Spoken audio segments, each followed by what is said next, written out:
how it looks. So I've made this adapter, which obviously will hinder flow a little bit. However, I've got a secondary fan, air assist, if you like, to pull out the gases as well, which is more of a long case fan, so it's better at pressure drop than what the simple, more or less modified or glorified computer fan is what comes on the Xtool, which are not particularly good at pumping at any pressure or moving the air at any pressure. So this is not particularly a good design in terms of flow, but easy enough to make. I cut it on the Xtool. The reason why it's got this here on the weld is because the piece around here wouldn't fit in the machine in one go. It's cut from 1.5mm stainless. Pretty rough really, but it'll never really be seen after this point. The next part of it will be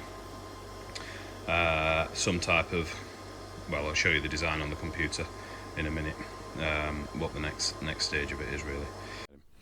So here we've got a part drawn in Fusion 360, which is going to be an adapter to go on the back of the Metalfab to take out the fumes, the exhaust if you like. I've never actually had mine connected. I've just worked with the workshop door open. Main reason being is it's an 8-inch duct which comes out of the hole in the middle, and that would be minimum bend radius probably about 12 inches extra away from the wall. So this was the first iteration, the version 1 if you like, of the adapter as I was going to make it. In the end I decided to make it slightly differently, and you'll see that part in a moment, because that part is actually already cut and welded. I didn't weld it on the Metalfab, I actually welded it on with the TIG welder. So this was version 1 of the part, and then this video is about making the next part, which is this. So this is going to be a filter housing. So the filter is going to sit in the top of this part here, which I'm showing now, and it will adapt from the first part, or the part I'll show you in a minute, which will take the gases from the back of the machine through an 8-inch round hole and come out and change it to this filter. So this filter is going to sit in a drawer. I'll show you the filter shortly.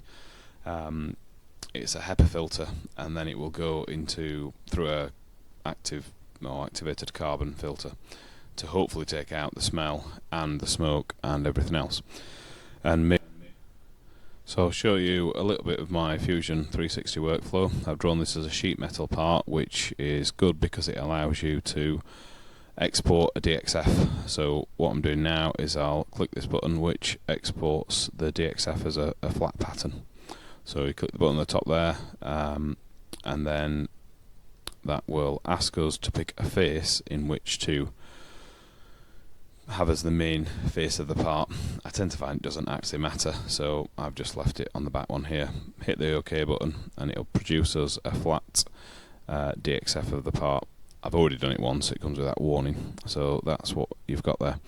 So that then is this component of the one part, which will be able to export into the Metalfab. So you'll see here I'm not actually clicking the button because I've already done it once. You'll see on the actual Metalfab itself I've already cut the part and made a cock-up, which was what you saw at the start of the video. So I'll run now, and I'll just start on a blank background because it's easier. So you'll see me upload the part as I've just come out of Fusion 360. I'll load that onto the Xtool Studio software. You see that come up. But the issue is it's got too many lines. It's got the bend lines in there and the start and end of the bend. So we need to delete those. So the way that I do this, or the way that I found to do this, the easiest way, is to right click on the part, and then we can make that into I think it's compound vector. I'm doing this as a voiceover, so it's a little bit more difficult than doing it while I'm on the machine. So we make that into a compound vector. Like I said, I'm not an expert at this, just thumbling my way around, and that then allows us to modify the part. So if you go into this section here, you can see all the individual vector lines. We're not going to use that in this instance, but that sometimes is useful to modify or just cut a simple bit of the overall component. So what we're going to do is I need to right click again and then release compound vector or make compound vector, and what you'll get is this little squiggly line, and that allows us to have the scissors icon to cut away the lines which we don't want. So I'll cut away those two lines on left and right. I'll not do all the part because we're not actually going to cut from this. I did a screen recording and lost it or recorded the wrong part of the screen, unfortunately, so this is actually already been cut. I also split the lines. You'll see I've split the contour, and that was just to make bending of the part easier. You'll see my bender shortly. It's not very good. I need to get an upgrade or a better one. So I cut little slits, so I was only bending about 50% material, because this width is about 400mm across the back, or 350mm I think it was. So that's the part. What I'll do, I'll turn the machine back on again so you can see the next part of my workflow. So I've now turned the machine on, and I'll just go through how I connect to the machine. I use Wi-Fi, so click device settings, go to Wi-Fi. It's very quick, this is real time, so it finds the machine quickly. Well, this time it's thrown a weird error, but it connected anyway, so I guess that didn't really matter. You'll see on the background that's a picture, live photograph of inside the machine. You'll see on the base of the machine there my welding blanket, and you'll see the part loaded as an overlay over this part.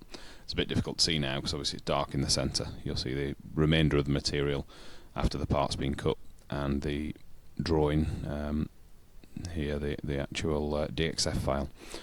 So I click on here and pick the material first, so we're going to click 1mm stainless steel. It's actually 0.9mm stainless steel, but you'll see in a minute the standard settings were still a bit optimistic at 300mm a minute. I generally pick the Xtool air compressor because it gives you here, you'll see it says 87 psi. If you don't click that and you click your own, it says 174 psi, or basically double the pressure for some reason. So not sure what's going on there, maybe a bit of a bug in the software, or just Xtool thinking their air compressor needs less airflow, but air is air for the most part, I think. So you can pick here whether you want to cut, fixture, or just do you can engrave if you use multiple processing. You'll see standard configuration, it's come up with 300mm a minute. I'm not actually sure if there's much difference when you pick between the various things here. It doesn't really change the cut parameters too much. I think it's just an overview and just telling you what you should set things at. So we're going to pick the Xtool air compressor anyway, but I'm going to lower the settings to 280mm a minute, which in essence actually turned out to be a little bit too quick. On the y-axis it didn't cut all the way through the plate on neither the right hand side or the left hand side. On the x-axis it was fine, it cut all the way through. All of the smaller parts cut fine, or all the smaller sections of the part.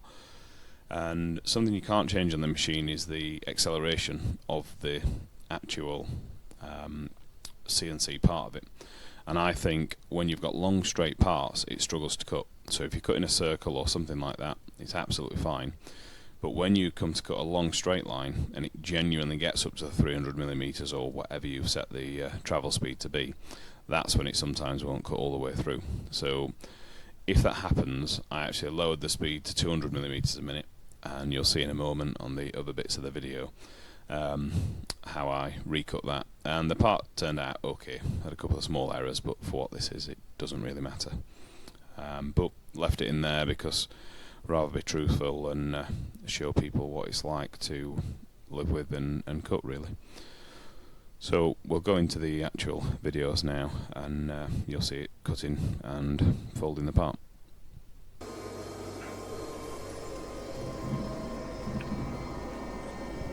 So just show you quickly how you adjust the focus of the laser.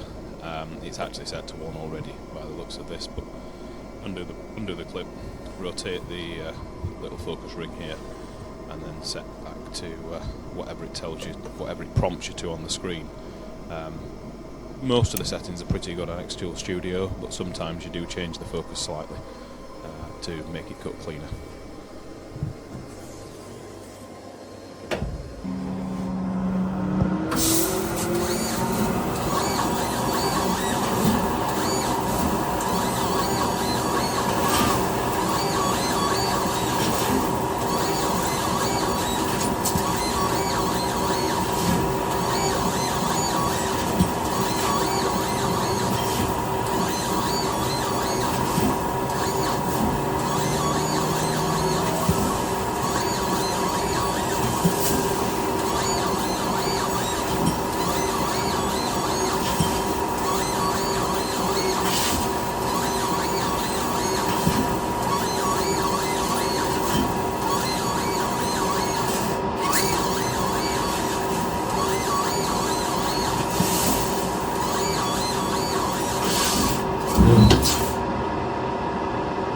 Oh dear.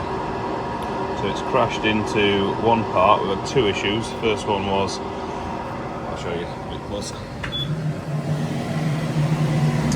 First one was this, which is this part held the material up slightly, so it was cutting too close, and that one caught in there. We're already as well seeing a little bit of warping, which is not helping the situation. Now the problem is, what I've found in doing this, you could just say cut again, but the machine, I heard the machine maybe skip. I don't think it actually skips on the belt or anything like that. I'm assuming it's belts. Yeah, it is belts, I can feel them there. Probably not ideal actually, that's where the belts are, look. Probably need to keep an eye on keeping those nice and clean. It might jump the belt. Most probably it's just a servo motor stalling. So if we restart the cutting now from this point, it's likely that all of this is shifted. So I've found the better way to do it is to take a picture, close-up picture, and then drag the material or set the material from there again. So we'll do that over on the computer now. So I suppose it doesn't matter if it's slightly out because of what we're cutting. So I'm going to try hitting go where we are and just seeing how it looks. That was a mistake.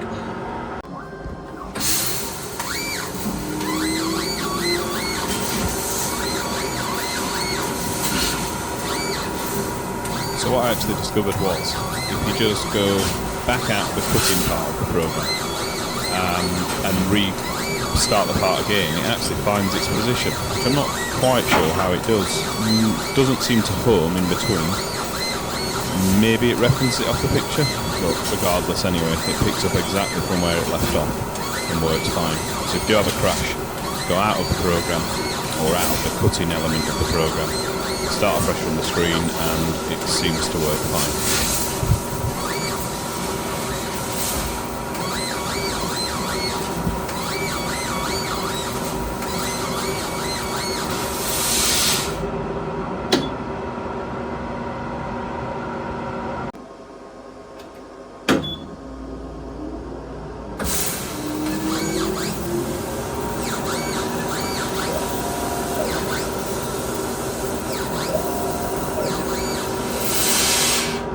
I was going to slow it down a little bit, and this is why. On the long runs, so just notice that the spark's coming up, which generally means it's not put out. You can see it both sides there. So I'm going to try, well, not sure if I can now. I think what I'll have to do is try and cut just these lines again, which is fiddly. I think actually the settings, even though I'm cutting 0.9mm and I've got the settings turned down to 280 instead of recommend 300, when you're on the long runs, when you're on short pieces like this, it hasn't got fast enough acceleration to actually get up to full speed. When you're on long straight runs, it has. I mean, it has cut that one and it's cut that one, but in this direction, so the Y, I think that would be called, it struggled on both of them, interestingly. But on both of the X directions it's been fine. So the cut speed's down at 200mm a minute, just cutting those two sides again. I think sometimes once it's been cut once, it's harder to get the cut the second time. Cut that one fine though, let's try this one. Both fine, I think. So look at the part. So it's a bit flimsy, but I think once that's folded, getting strength back, and that should work.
slightly overbent that one.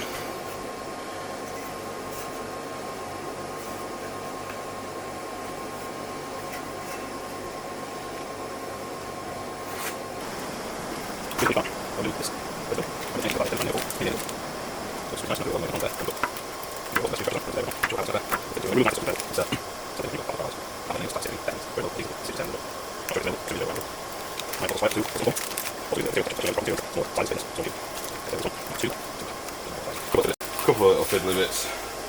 Watch me do that. So you see there, that's the bad bit, just there. See if it fits the filter.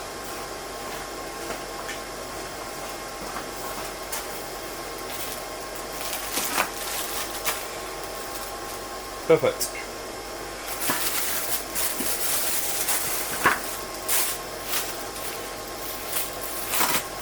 If I use that, it will go on top.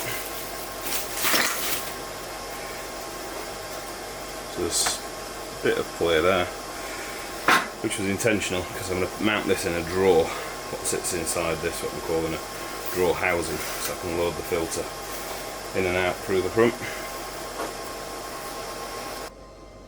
So just turn the pump on, it's just spooling up, turned it on to full. Gives you a pressure reading.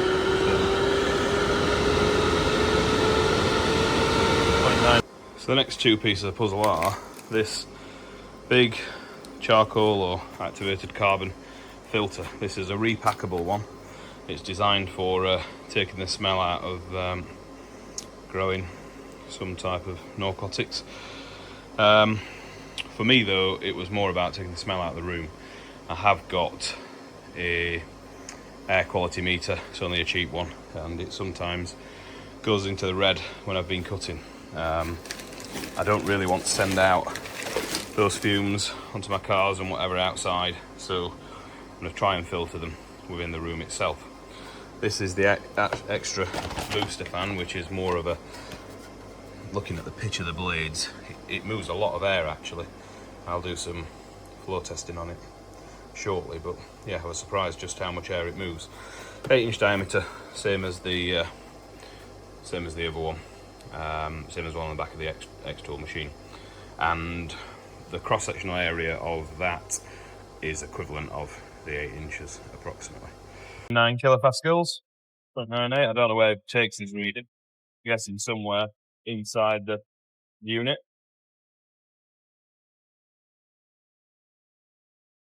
Maybe it's just room pressure. We'll see in a minute. So I've got cheap meter because my good meter is only available to work through the phone.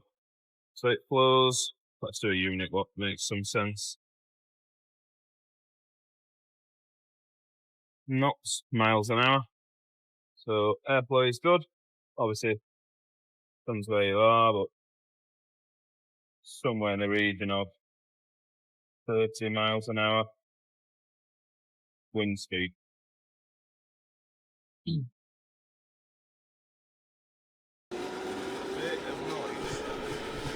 So what I've done here is just connected the actual fan to the